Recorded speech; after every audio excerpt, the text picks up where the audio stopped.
Assalamu alaikum wa rahmatullahi wa barakatuh. Okay, so I had earlier said that there were two options of how the judgment today at the ICJ might go. One was that they would uh, vote in favor of special provisions, emergency provisions, and measures to intervene in the situation in Gaza, and the other was that they would vote against it, and that they wouldn't. That they would say that this was uncalled for.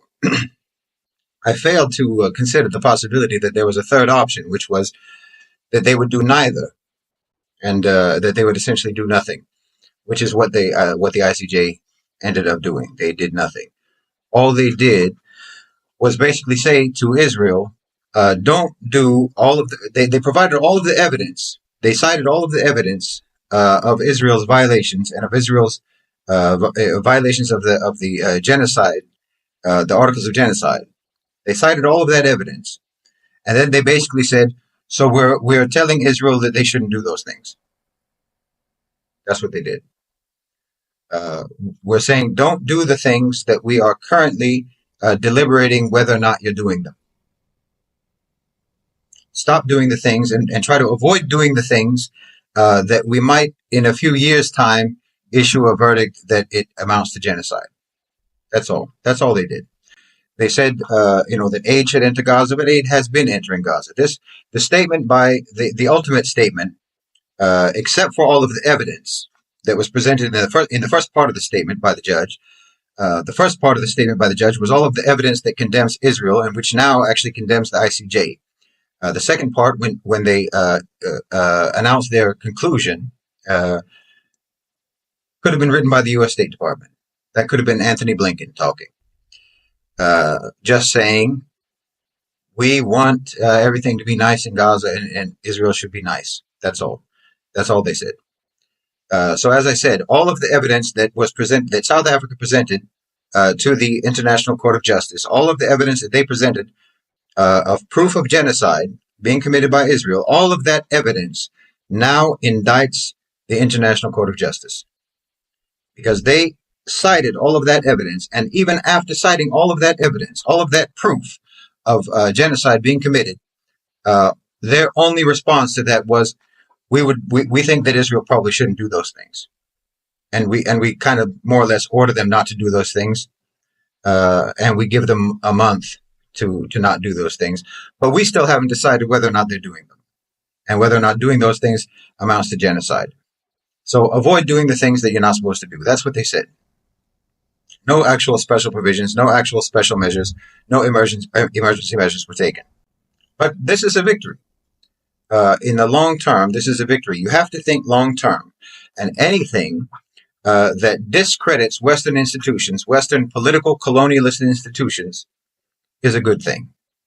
All of what's happening now, including the genocide case against Israel, all of this is a coordinated BRICS plan to isolate the United States systematically, and even using the mechanisms within the system that they themselves created and established. They're using their own system to isolate the United States, and to basically what the ICJ did today, when they didn't grant actually any significant, meaningful emergency measures and provisions in the case of Gaza. What they did grant was a divorce. They granted a divorce between the global South and institutions of Western power, because they just exposed themselves unambiguously that the ICJ is compromised. We've already known it.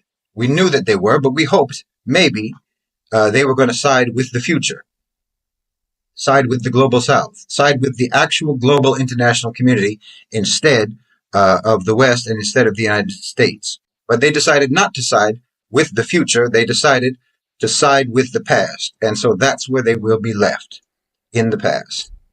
Everything that's happening now, including the various measures at the United Nations and at the International Court of Justice, all of that, in my opinion, it amounts to the BRICS nations trying to expose the irrelevance, the bias, and the colonialist nature of all of these so-called global institutions that are actually Western institutions of global control. That's what they are, and they're exposing them to be exactly that, so that the global South and the actual global international community can finally conclude that we can't deal with these institutions anymore.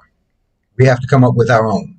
So they're showing the incompetence and the unreliability of these Western-controlled so-called global international institutions, Western institutions like the United Nations, like the International Court of Justice, showing that these are tools of Western colonialism, and they need to be abandoned, and they need to be replaced. And I think that that's, in and of itself, is a victory.